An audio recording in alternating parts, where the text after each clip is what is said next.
Hey guys, today we talk about how can you fix this problem or know how you can do that on your Amazon Music app. So all you have to do, so you just click here on settings here. When you just click here on settings, so then it's going to show for you a list like this here. Then you go down, just keep going down here. So then you click here on apps.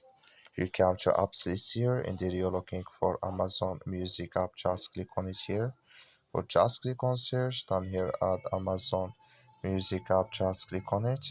So then it's going to take you to this list. You click on for stop, click on OK, then you go down, just click on storage, come to storage list here. So you just click on clear cache. Then all you have to do, so you just go to your Play Store, click here on Play Store here. So then here you search for Amazon Music app. It's going to show for you like this. You will find here update, click on it, and it's going to work with you.